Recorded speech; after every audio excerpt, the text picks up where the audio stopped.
আমার গার্লফ্রেন্ডকে আমার কলেজে একটা ছেলে বলতেছে, আচ্ছা শোনো, আমার একটা বড় ভাই তোমারে পছন্দ করে, আমার বড় ভাই সরকারি চাকরি করে, তোমার সাথে রিলেশন করবে, তোমারে বিয়ে করবে। তখন আমার গার্লফ্রেন্ড কি বলতেছে শুনবেন না? আরে একটুকুনি সময় থাকলে শুনে যান না। আমার গার্লফ্রেন্ড ছেলেটাকে কি উত্তর দিচ্ছে? আমার গার্লফ্রেন্ড বলতেছে, আচ্ছা শোনো, আর এসব রিলেশন করবো না, তোমার বড় ভাইরে বলো ডিরেক্টলি আমার বাসায় প্রস্তাব দিতে, রাজি হলে বিয়ে করে ফেলবো। আমি উপস্থিত দিয়ে রয়েছি, আমাদের রিলেশন রানিং চলতেছে। গার্লফ্রেন্ড এমন উত্তর দিল, কথা শুনে আপনার কেমন হবে? আমি সাথে সাথে বন্ধুর মুখ থেকে কথাগুলো শুনে আমার গার্লফ্রেন্ডে কল দিছি। আর আমি আমার বন্ধুর মুখ থেকে যখন এই কথাগুলো শুনছিলাম, আমি সত্যি অবাক হয়ে গেছিলাম। তাহলে সত্যি আমার সাথে টাইম পাস করতেছে। আমি গার্লফ্রেন্ডে কল দিলাম, যে তার কোনো কথা না শুনে তাকে যা তা গালি গালাজ করলাম। গার্লফ্রেন্ড বলতেছে কি হয়েছে আমারে? তাই সবকিছু খুলে বলার পরে বলতেছে, শোনো, আমি এমন কাজ করি নাই, তুমি কি করে বিশ্বাস করলে? আমি তার কোনো কথাই শুনলাম না, যা তবে বলে কলটা কেটে দিলাম। সে আমার পায়ে অব্দি ধরার চেষ্টা করছিল। বিশ্বাস করো আমি এমন করি নাই, তার কোনো কথাই শুনলাম না। কিছুদিন পরে কলেজ গেছি, যাওয়ার পরে তার এক বান্ধবী আমায় বলতেছে, ভাই আপনি বিনা কারণে ভুল বুঝছেন, আমি তো ওর সাথেই ছিলাম, ও যতটুকু করছে তার চেয়ে বেশি আপনাকে বানায় বানায় বলা হয়েছে। আমি তো অবাক হয়ে গেলাম, আমার বন্ধুই তো কথাগুলো আমারে বললো। আমি তো অবাক হয়ে গেছিলাম, বন্ধু বলতেছে এক কথা, ওর বান্ধবী বলতেছে আরেক কথা। আমি বললাম কি হয়েছিল একটু ওই দিন বলবো আমাকে?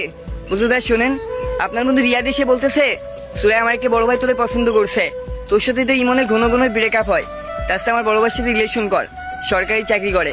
নীরা বলতেছে সে দেখা যাবে না। এইটুকু পর্যন্ত শেষ হয়ে গেছে কথা, এর বেশি কোনো কথাই হয়নি। আর আপনি বিনা কারণে নীলার সাথে ভুল বুঝছেন, ও কখনো এই কথা বলেনি, আপনার বন্ধু এগুলা করছে।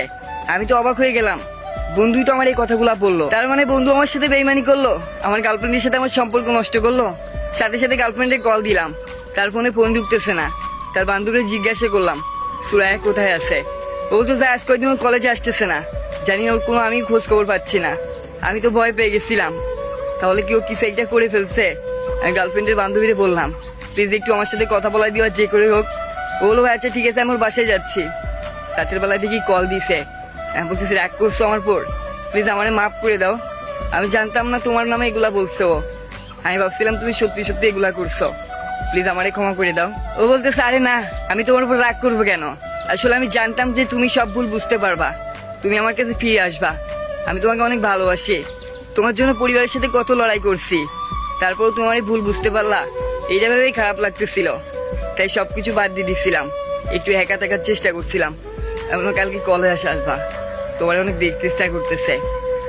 সত্যি বলতে সত্যিকারের ভালোবাসা অনেক সুন্দর হয়, কিন্তু মাঝে মাঝে ভুল বোঝাবুঝির জন্য অনেক রিলেশন নষ্ট হয়ে যায়। না বুঝে না শুনে কিছু বলবেন না, সম্পর্ক নষ্ট করবেন না।